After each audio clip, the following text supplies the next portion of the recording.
Olá, pessoal! Sejam bem-vindos para mais uma aula de Biologia. Meu nome é Joverlaine e o tema da nossa aula hoje vai ser sobre Fisiologia Humana. A primeira pergunta é, professora, o que é fisiologia? Para que ela serve? O que ela estuda? O que a fisiologia tem a ver com a homeostase corporal? Aliás, fisiologia tem diferença da anatomia? São muitas perguntas, né, pessoal? Mas que serão respondidas nessa aula de hoje, tá? Bom, primeiramente, tá aqui. A fisiologia humana, ele é um ramo de estudo sobre os principais processos que se passam no interior do organismo humano. Então, o entendimento desse ramo é o que traz ao estudioso da área o conhecimento sobre como os processos fisiológicos influenciam no funcionamento dos sistemas e processos do corpo humano. Pessoal, em outras palavras, a fisiologia humana ela vai estudar a função, tá, desses processos fisiológicos que vão ocorrer dentro do corpo humano. Tá? Professor, o que são esses sistemas? Temos sistema cardiovascular, temos sistema respiratório, então cada sistema ele vai desempenhar uma função diferente dentro do corpo humano. Então a fisiologia ela está com foco nisso, né? A função desses sistemas dentro do corpo humano, tá certo?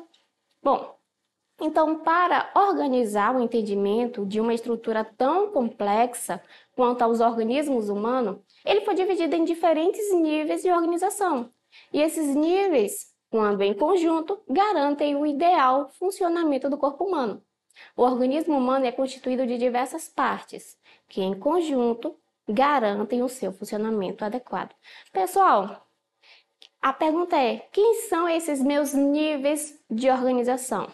Olhando aqui na imagem, temos o átomo, que é o nosso primeiro nível, tá? Seguido aí pelo nosso colega molécula, temos a organela, célula, tecido, órgão, sistema e, por último, o organismo. Esses níveis todos vão trabalhar de uma forma adequadamente, né, para que o nosso organismo funcione aí adequadamente. Seguindo aí para o próximo slide, como é que são estruturadas, em que sequências esses níveis estão? Temos aí o átomo, nosso primeiro nível, certo? São as unidades básicas da matéria. Com isso, a gente tem a molécula. A molécula é uma estrutura química formada por 2 ou mais átomos. E o conjunto de moléculas, pessoal, a gente vai ter as organelas. Tá aí o conceito, que é uma estrutura presente nas células que atua como pequenos órgãos. Me dá um exemplo aí de uma organela.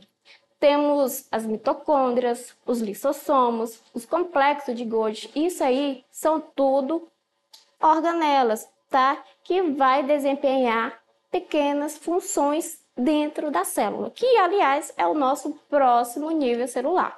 Temos aí a célula, unidades funcionais, olha aí, ó, estruturais dos seres vivos. Pessoal, com exceção dos vírus, né, que não tem célula, as células elas podem ser de 2 tipos. Temos as procariontes, tá? E as eucariontes. Qual é a diferença entre essas 2 células? As procariontes, pessoal, é aquela que não tem um núcleo definido, né? O seu material genético ele fica ali disperso no citoplasma, que é diferente do eucarionte. O eucarionte, ele já tem um núcleo definido, tá? Então, essa é a diferença básica. Tem outras diferenças de outros tipos de célula, professora? Tem. As unicelulares e os pluricelulares, conhecidos também como multicelulares. Qual é a diferença entre essas células? A unicelulares é aquela que só tem uma única célula. E a multi, né, ou pluricelulares é aquelas que têm várias células. Uma diferençazinha aí, tranquilo de se encontrar. Com isso, a gente tem os tecidos. Quais são o conceito de tecido? É um conjunto de células que desempenham uma função específica.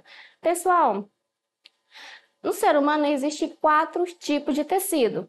Temos o tecido epitelial, temos o tecido conjuntivo, temos o tecido nervoso e o tecido muscular, tá? Então, esses aí são os 4 tipos. Com isso, o conjunto de tecidos vai formar quem? Os órgãos, que é uma formação composta pelo conjunto de 2 ou mais tecidos.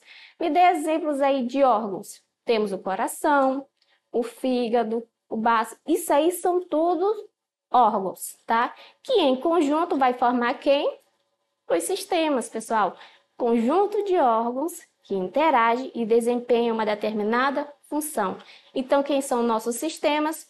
Sistema cardiovascular, sistema excretor, né, respiratório. Isso aí são todos os sistemas que em conjunto vai formar quem? O organismo, pessoal, o corpo humano, o ser humano em si, por completo, tá? Então, esses aí são os níveis de organização. Tá aqui a imagem para vocês, né, tirarem um print, anotar. Então, esses aí são todos os sistemas do corpo humano. É um digestório, excretor, sensorial, que, aliás, pessoal, vai ser esses sistemas que vamos estudar no decorrer das nossas aulas, tá certo? Então, continuando. Professora, anatomia e fisiologia, tem diferença? Bom, essas duas são duas ciências, pessoal, complementares, porém, eles têm um objeto de estudo diferente, sim. A anatomia está se preocupando em estudar os órgãos, os tecidos, tá? Vivo ou não. Já a fisiologia é diferente. Ela tem o enfoque de estudar a função daquele sistema dentro do corpo humano para que funcione adequadamente. Ela pode ser mecânico, físico ou químico. Então, essas são as duas diferenças. A anatomia se preocupa com a forma dos órgãos e tecidos e a fisiologia com a função, tá certo? E a homeostase, professor? O que seria a homeostase? Bom, primeiramente, a homeostase, ela deriva de duas palavras, né, de dois radicais do grego. Homo, que quer dizer similar, igual. Estase, que quer dizer estático. Em outras palavras, pessoal, né, que quer dizer permanecer o mesmo, permanecer igual, ou seja, estar em equilíbrio. Se eu falei a palavra homeostase, já pensa logo, equilíbrio, tá? E quais são as características gerais dessa homeostase? Primeiramente, é uma característica fundamental para todos os seres vivos. Pessoal, para um ser vivo se manter vivo, ele tem que estar em equilíbrio, tá certo? Para que o seu corpo funcione adequadamente. Não é à toa que a próxima característica da homeostase é equilíbrio, tá? Equilíbrio e homeostase, quer dizer saúde em dia também. Se o teu corpo tá ali tranquilo, tá de boa, tá? Próximo. Seres vivos mantêm o meio interno diferente do meio externo. Como assim, professora? Pode me dar um exemplo? Posso. A temperatura corporal. Qual é a nossa temperatura média? É de 36 a 37 graus Celsius, certo? Se ocorrer alguma elevada temperatura de apenas 1 grau Celsius, o nosso corpo já começa a apresentar sintomas de algumas alterações das reações químicas. E qual seria o meio de tentar reverter isso? Um dos mecanismos que o nosso corpo procura de reverter a nossa temperatura é através do suor. Sim, pessoal, o suor, uma das funções do suor é o resfriamento do nosso corpo. Se o nosso corpo está apresentando uma temperatura elevada, os mecanismos, né, da homeostase tentam trazer a temperatura de volta, para que a gente não ocorra aí alterações dentro do nosso corpo. Até porque, pessoal, elevadas temperatura corporal pode ocasionar sérios problemas, inclusive levar aí até o óbito, tá certo? E então, o que mantém a homeostase? Temos a temperatura corporal, que foi o exemplo que eu dei, né? E os níveis de oxigênio. Pessoal, quando falta os níveis de oxigênio no nosso corpo, o que o nosso corpo tenta fazer para trazer essa oxigenação? Um dos mecanismos é o quê? A respiração mais rápida, né? Mais ofegante, para tentar trazer esse oxigênio para dentro do nosso corpo. Um exemplo é quando você pratica exercício físico, você percebe que sua respiração fica mais ofegante? Isso porque o teu corpo está tentando trazer oxigenação para as tuas células e tecidos, tá? Isso aí é um exemplo de homeostase. Temos também níveis de glicose, né? Vocês sabem, pessoal, quando a glicose ela está desregulada no nosso organismo, ela pode ocasionar doenças, né? Podendo levar aí até diabetes. Então, qual é o mecanismo que o corpo ele tenta, né, nivelar esse nível de glicose? Pessoal, temos dois órgãos muito importantes. Temos o pâncreas, né, e o fígado. Qual é a função do pâncreas? Primeiramente, quando os nossos níveis de glicose estão lá no alto, né, tá muito alto, o pâncreas ele libera um hormônio chamado de insulina no sangue. E isso faz com que os níveis de glicose dê uma caída. Ah, professora, e quando os níveis de glicose estão muito baixos, o que que acontece? Quem vai entrar em ação vai ser o fígado. O fígado ele vai pegar, né, vai captar o glicogênio e vai transformar em glicose, para que os nossos níveis de glicose voltem ao normal e o nosso corpo entra em equilíbrio, tá? Então, esses aí são um dos exemplos. Temos o outro, equilíbrio hídrico. Bom, a gente sabe que o nosso corpo, a porcentagem do nosso corpo é maior em água, né?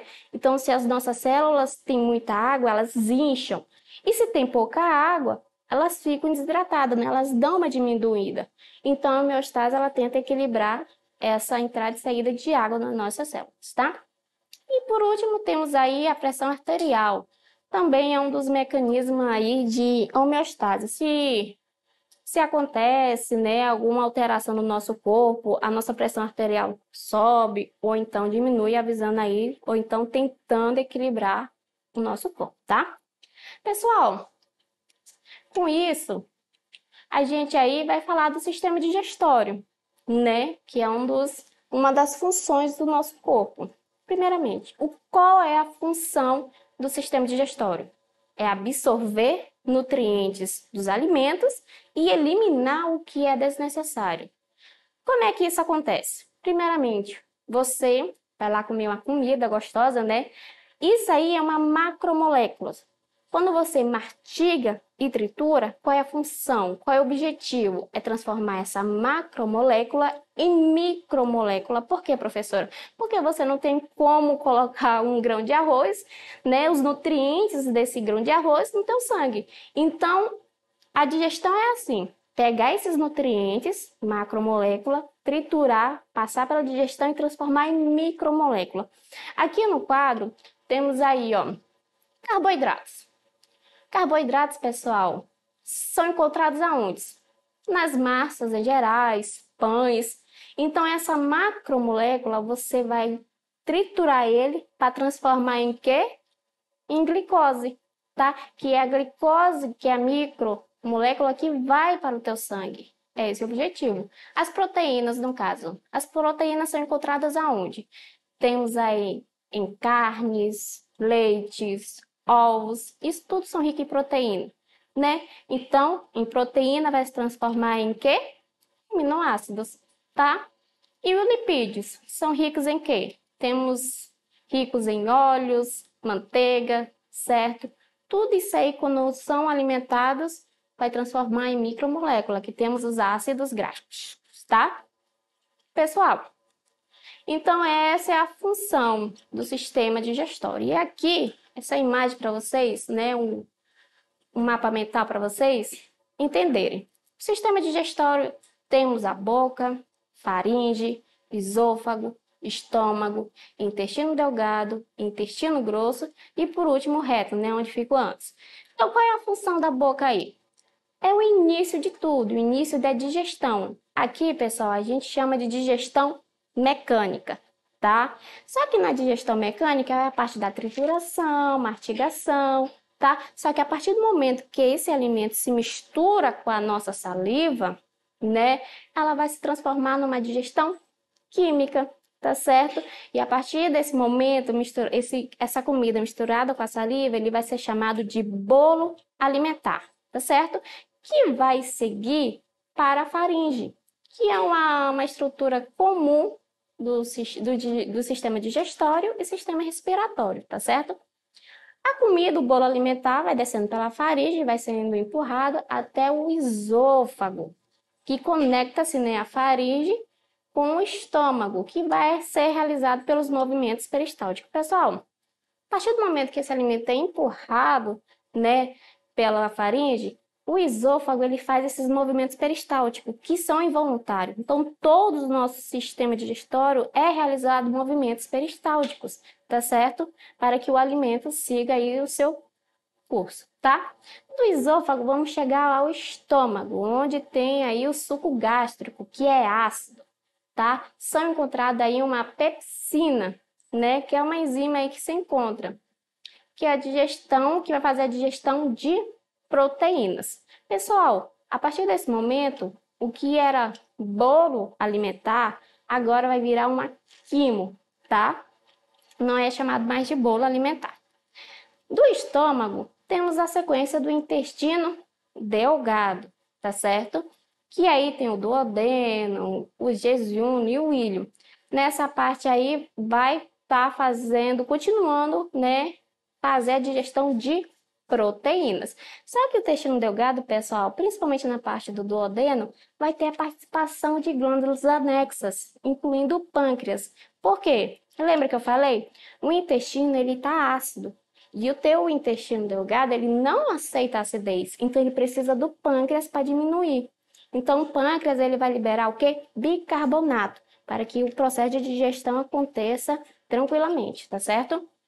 E do intestino delgado temos o intestino grosso, né? Que é a absorção, reabsorção de água aí, tá? Para o teu corpo. Nessa parte aí tem o seco, tem o colo e tem o reto. Pessoal, esse seco aí é o famoso apêndice, que quando inflama, né?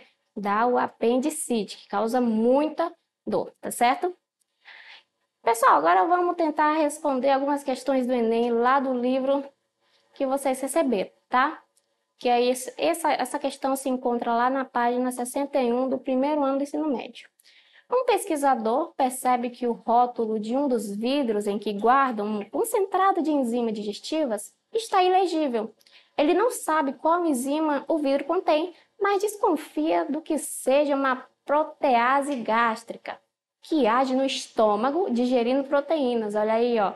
Sabendo que a digestão do estômago é ácida e no intestino é básica, ele monta 5 tubos de ensaio com alimentos diferentes. Adiciona o concentrado de enzimas em soluções com pH determinando e aguarda para ver se a enzima age com alguns deles.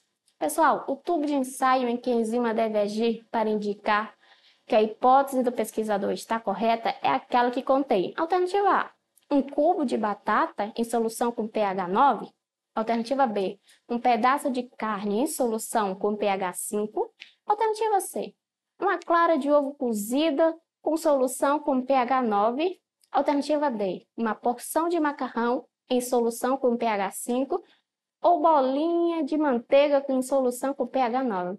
Pessoal, preste atenção. A minha questão está dizendo que o estômago está digerindo uma proteína. Primeiramente aí, alternativa A. O cubo de batata é uma proteína? Não, então tu já descarta ela. Pedaço de carne é uma proteína? Opa, então eu já analiso ela aí. Clara de ovo cozido é uma proteína? Sim, então tu já fica aí. Uma porção de macarrão é proteína? Não é proteína, tá? É um carboidrato. Bolinha de manteiga é proteína? Não é, é um lipídio. Então tu fica entre a B e a C. A questão é o seguinte, que a minha questão ainda fala que o meu intestino, ele tem que ser o quê? Né? Ácida. No estômago é ácida, perdão, e no intestino é básica. Então, entre a B e a C, qual dessas duas aí combina com a questão? Opa, alternativa B, né, pessoal? Um pedaço de carne em solução com pH 5. 5, né? No caso aí, ácido. Próxima questão. Ao contrário de que muitas pessoas acreditam, o estômago não é um órgão onde ocorre toda a digestão. Um tipo de biomolécula é digerida nesse órgão. Apesar de ele não ser o único, né, local onde ocorre esse processo, o composto orgânico que é digerido no estômago e o outro local de digestão desse composto são, respectivamente. Alternativa A, lipídios e intestino delgado. Alternativa B, proteínas e vesícula biliar. Alternativa C, vitaminas e intestino delgado. Ou alternativa D, proteínas e duodeno. E a alternativa E, proteínas e pâncreas. E aí, nessa questão, eu quero saber, nesses macromoléculas, né, elas são digeridas tanto no intestino, no estômago, perdão, como no outro órgão. No caso aí, lipídios, ele é digerido no estômago e depois no intestino delgado, né? Alternativa B, nas proteínas e vesícula biliar. Alternativa C, D ou E. E aí?